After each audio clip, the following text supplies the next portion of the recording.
نحمده ونصلي ونسلم على رسوله الكريم اما بعد فاعوذ بالله من الشيطان الرجيم بسم الله الرحمن الرحيم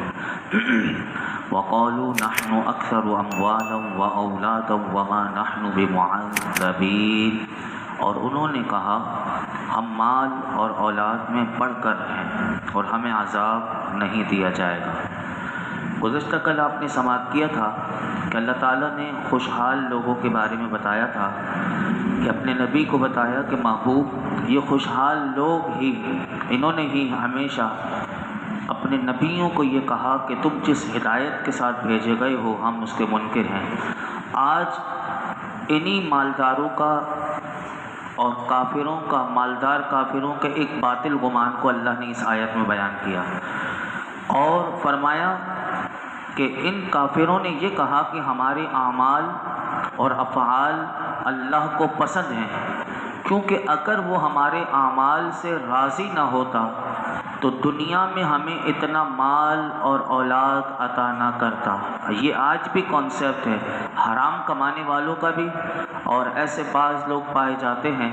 کہ جو یہ سمجھتے ہیں کہ اگر ہمارے اعمال سے اگر اللہ راضی نہ ہوتا تو ہمیں اتنا مال کیوں دیا اور اتنی اولاد کیوں دی۔ تو یہی کافروں کا بھی نظریہ تھا،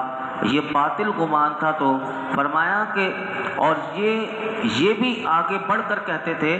کہ جب ایسا ہے، یعنی دنیا میں ہمارے اعمال سے اگر اللہ راضی نہ ہوتا تو ہمیں اتنا مال اور اولاد عطا نہ کرتا، اور جب ایسا ہی دنیا میں ہے تو پھر وہ آخرت کے بارے میں بھی یہ کہتے تھے کہ ہمیں آخرت میں بھی عذاب نہیں ہوگا۔ یہ کافر کہتے تھے کیونکہ جب ہمیں دنیا میں عزت اور اکرام سے نوازا گیا تو اگر بالفرض قیامت واقع بھی ہوئی تو ویسے تو وہ مانتے نہیں تھے کہ قیامت ہوگی، پھر کہتے تھے کہ اگر بالفرض قیامت واقع بھی ہوئی تو ہمیں وہاں بھی رسوا نہ کیا جائے گا۔ اللہ تعالیٰ نے ان کے اس خیال باطل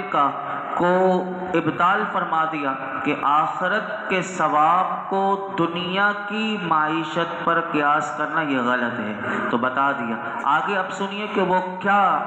کیوں اللہ نے کسی کو امیر بنایا کسی کو غریب بنایا۔ اگلی آیت میں اللہ نے اسی کو واضح کیا، فرمایا قل ان ربی یبسط الرزق لمن یشاء ویقدر ولکن اکثر الناس لا یعلمون، تم فرماؤ بے شک میرا رب جس کے لیے چاہتا ہے رزق وسیع کرتا ہے اور تنگ فرماتا ہے، لیکن بہت لوگ نہیں جانتے۔ اللہ تعالیٰ نے مالداروں کے اس خیال باطل کا رد کرتے ہوئے اپنے حبیب علیہ الصلوۃ والسلام سے فرمایا کہ محبوب صلی اللہ علیہ وسلم آپ فرما دیں کہ بے شک میرا رب آزمائش اور امتحان کے طور پر جس کے لیے چاہتا ہے اس کو رزق اس کا وسیع کر دیتا ہے۔ لہٰذا دنیا میں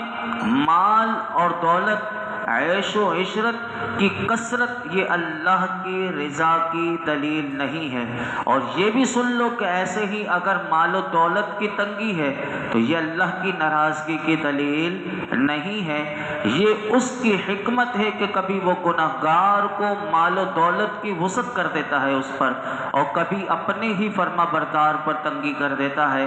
اس لیے آخرت کا جو ثواب ہے اس کو دنیا کی معیشت پر قیاس کرنا یہ غلط ہے۔ دونوں آیتوں میں اس کانسیپٹ کو کلیئر کر دیا۔ اب اگلی آیت میں جو اللہ رب العالمین نے فرمایا وہ سنیے، وہ بھی قابل غور ہے۔ فرمایا وما اموالکم ولا اولادکم باللتی تقربکم عندنا زلفا الا من آمن وعمل صالحا فاولئک لهم جزاء الضعف بما عملوا وهم فی الغرفات آمنون، اور تمہارے مال اور تمہاری اولاد اس قابل نہیں کہ تمہیں ہمارے قریب کر دیں مگر وہ جو ایمان لایا اور اس نے نیک عمل کیا وہ ہمارے قریب ہے۔ ان لوگوں کے لیے ان کے اعمال کے بدلے میں کئی گنا جزا ہے، اور وہ جنت کے بالا خانوں میں امن اور چین سے ہوں گے۔ اللہ رب العالمین نے اس آیت میں فرمایا کہ کفار اپنے مال اور اولاد کی وجہ سے لوگوں پر فخر و تکبر کرتے ہیں اور اپنے مال و اولاد کو یہ سمجھتے ہیں کہ یہ اللہ کے قرب کا ذریعہ ہی نہیں سمجھتے ہیں، تو اللہ تعالیٰ نے وہ کانسیپٹ ہم سب کو بھی دے دیا۔ کون اللہ کے قریب ہے؟ فرمایا سنو کہ صالح مومن جو ہے ایمان والا ہے لیکن نیک بھی ہے، تو فرمایا اگر اسے میں نے مال دیا ہے تو اس مال کو اگر وہ میری راہ میں خرچ کرے تو وہ مال اس کا میرے قرب کا ذریعہ بن جاتا ہے، اگر وہ میری راہ میں خرچ کرتا ہے۔ فرمایا اس کے علاوہ کسی کا مال اللہ کے قرب کا ذریعہ نہیں۔ اب دیکھیے کہ نیت کیا، اللہ کے لیے خرچ کیا تو وہ مال اللہ کے قرب کا ذریعہ بن گیا، لیکن نیت بدل گئی، وہ مال کسی کے لیے بھی خرچ کرتا رہے، فرمایا وہ اللہ کے قرب کا سبب نہیں۔ اور فرمایا ایک تو مال کی بات کر دی، دوسرا فرمایا کہ اسی طرح اولاد، کون سی اولاد اللہ کے قرب کا ذریعہ بن سکتی ہے کہ آپ کو اللہ نے اولاد دی ہے، اسی اولاد کے ذریعے آپ کو اللہ کا قرب کیسے مل سکتا ہے؟ تو فرمایا وہ اولاد کہ جس والد نے اپنی اولاد کو نیک علم سکھایا، دین کی تعلیم دی اور اس بچے کو صالح اور متقی بنا دیا، تو فرمایا ایسی اولاد اللہ کے قرب کا ذریعہ ہے، ورنہ کسی کی اولاد جو ہے وہ اللہ کے قرب کا ذریعہ اور سبب نہیں ہے۔ اور یہاں پھر دیکھیے کہ انعام بھی بتا دیا۔ یہ کانسیپٹ کلیئر کرنے کے بعد فرمایا صالح مومنین کے لیے اللہ نے ایک نیکی کے بدلے 10 سے لے کر 700 گناہ تک، بلکہ فرمایا اس سے بھی زیادہ جتنی خدا چاہے گا وہ اسے کل قیامت کے دن جزا دے گا۔ اور تیسری بات اللہ نے اس آیت میں فرمائی کہ وہ جنت کے بالا خانوں میں امن اور چین سے رہیں گے۔ یاد رکھیے گا کہ آج بھی اگر ہم دیکھتے ہیں تو علماء کہتے ہیں کہ فی زمانہ مسلمانوں میں بھی آج مال اور اولاد کی وجہ سے لوگ ایک دوسرے پر فخر کرتے ہیں کہ میری اولاد کو دیکھو کہ وہ انجینئر ہے، وہ ڈاکٹر ہے، کیسا کیسے لوگ ایک دوسرے پر جتاتے ہیں۔ اور دوسرے کا بیٹا اگر نکما ہو، اگر اس نے نہیں پڑھا لیکن وہ ماں باپ کا فرما بردار ہے، لیکن لوگ آج ایک دوسرے کو جتاتے ہیں کہ میرا بچہ یہ کر رہا ہے، تو یہ لوگوں میں مایوسی پھیلانے والی باتیں بھی آج ہمیں پائی جاتی ہیں۔ تو آج مسلمان بھی وہ حرکت کرتا ہوا نظر آتا ہے کہ مال و اولاد کی وجہ سے لوگوں پر اپنا فخر اور جتاتے رہتے ہیں، میرا یہ بزنس، میرا وہ بزنس، وہ غریب کے سامنے یا اس کے سامنے جتاتے رہتے ہیں، اور غریب اور بے اولادوں کے سامنے اپنی اولادوں پر فخر کرنا کہ میری اولاد۔ اب اس اولاد کا ویسے ہی اسے درد ہے کہ مجھے اللہ نے اولاد نہیں دی، اس کی ایک آزمائش ہے، کیونکہ اللہ تعالیٰ قرآن میں فرماتا ہے کہ او یزوجہم ذکرانا و اناسا، وہ جسے چاہتا ہے بیٹا اور بیٹی دیتا ہے، ویجعل من یشاء عقیما، اور جس کو چاہتا ہے وہ بانجھ بنا دیتا ہے، جس کو چاہتا ہے نہیں دیتا، وہ اللہ کی مرضی ہے۔ تو فرمایا بے اولاد لوگوں کو حقیر سمجھنے اور اولاد کی کثرت، مال و دولت کی یہ جو کثرت ہے اور اس کو اللہ کے قرب کا ذریعہ تصور کرنے کا مرض جو ہے، وہ بیماری آج مسلمانوں میں بھی پائی جا رہی ہے۔ اور پھر ہم یہ بھی دیکھتے ہیں کہ ایسے ہی لوگ اپنی اولاد کو دینی تعلیم کے حوالے سے، تقوی اور پرہیزگاری کے حوالے سے، آج ہمیں خود نہیں پتہ ہوتا کہ تقوی ہے کیا چیز، پرہیزگاری چیز کس نام کے ہے، وہ ہم اپنے بچوں کو نہیں سکھا پاتے۔ لیکن اگر سکھانا ہے تو وہ آج مسلمان جو ہے وہ دنیاوی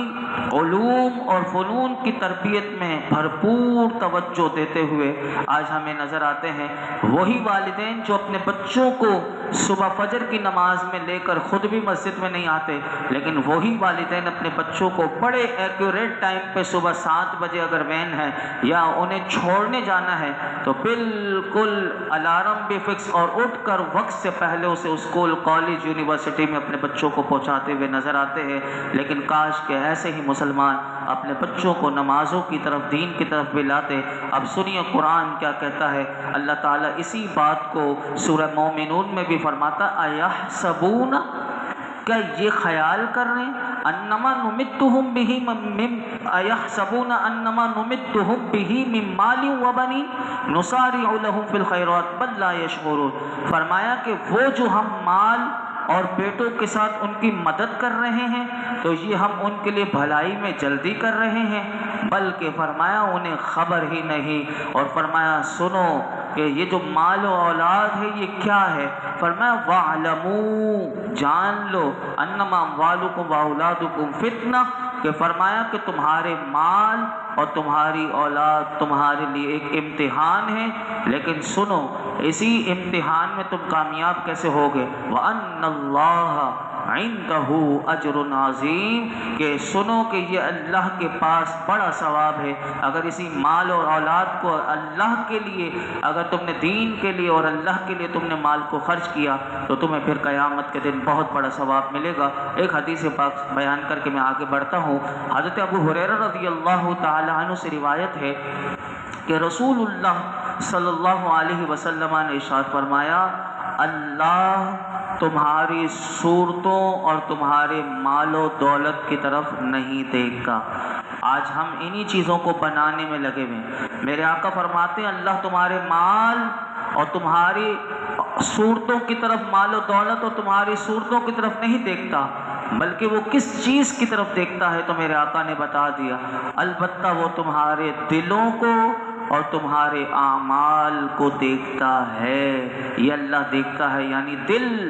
انسان کے پاک ہونے چاہیے، اعمال پاک ہونے چاہیے۔ اللہ ہم مسلمانوں کو ہدایت عطا فرمائے۔ آگے ارشاد فرمایا والذین یسعون فی آیاتنا معاجزین اولئک فی العذاب محضرون، اور وہ جو ہم سے مقابلہ کرتے ہوئے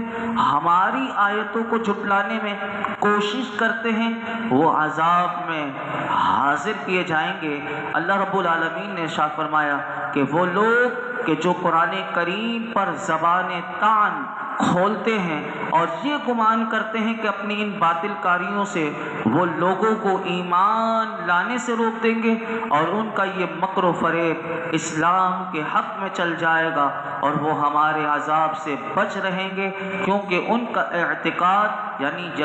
ان کا یہ عقیدہ ہے کہ مرنے کے بعد اٹھنا نہیں ہے تو عذاب اور ثواب کیسا۔ یہ لوگ فرمایا عذاب میں حاضر کیا جائیں گے تو پھر ان کی دنیا میں جو انہوں نے مکاریاں کی ہیں فرمایا ان کے کچھ کام نہیں آئیں گی۔ آج بھی ایسے مکار، ایسے لوگ آج پائے جاتے ہیں کہ جو لوگوں کو ایمان لانے سے روکتے ہیں اور ایسی ایسی چیزیں لوگوں کے ذہنوں میں شکوک و شبہات ڈال دیتے ہیں اسلام کے خلاف، اور ایسے باتیں کر دیتے ہیں کہ لوگ اسلام کے قریب نہیں آنا چاہتے۔ لیکن اللہ تعالیٰ فرماتا ہے کہ یہ وہ لوگ ہیں کہ جنہیں نہ عذاب و ثواب پر یقین ہے اور نہ یہ مرنے کے بعد اٹھنے پر یقین کرتے ہیں، اس لیے یہ لوگوں کو روکتے ہیں۔ لیکن کل قیامت کے دن ہم جب انہیں عذاب میں حاضر کریں گے تو پھر انہیں پتہ چل جائے گا اور ان کی دنیا کی مکاریاں کوئی ان کے کام نہیں آئیں گی۔ اللہ ایسی تمام مکاریوں سے ہمیں بھی محفوظ فرمائے کہ ہماری وجہ سے کوئی دین سے نفرت کرے یا دین سے دور ہو۔ اللہ ایسے تمام امور سے، باتوں سے، اعمال سے اللہ ہمیں بھی بچنے کی توفیق عطا فرمائے۔ الحمدللہ رب العالمین والصلاة والسلام علی سید الانبیاء والمرسلین وعلی آلہ واصحابہ اجمعین۔ کہ اللہ پاک جو کچھ سنا ہے اس میں کوئی غلطی کوتاہی ہو معاف فرما، اپنی بارگاہ میں قبول فرما۔ اے اللہ ہماری بے حساب مغفرت فرما، ہمارے والدین کی، میرے آقا کی تمام امت کی مغفرت فرما، ہمارے بچوں کو نیک بنا دے، ہم سب کو حقیقی نیک بنا دے، ہمارے گھر والوں کو نیک بنا دے۔ اے اللہ ہم سب کو نمازوں کا پابند بنا، نمازوں میں خشوع و خضوع عطا کر دے، اخلاص کی دولت دے دے، یقین کی دولت دے دے۔ اے مالک ایسا ایمان اور یقین ہم تجھ سے مانگتے ہیں جو ہمارے دلوں میں رچ بس جائے۔ میرے مالک تو ہم سب پر، ہمارے گھر والوں پر، میرے آقا کی امت پر اپنا خاص فضل و کرم نازل فرما۔ یہ جتنے حاضرین موجود ہیں اللہ جس کی جو مراد ہو پوری فرما۔ وصلی اللہ تعالی علی خیر خلق محمد وعلی آلہ وصحبہ اجمعین۔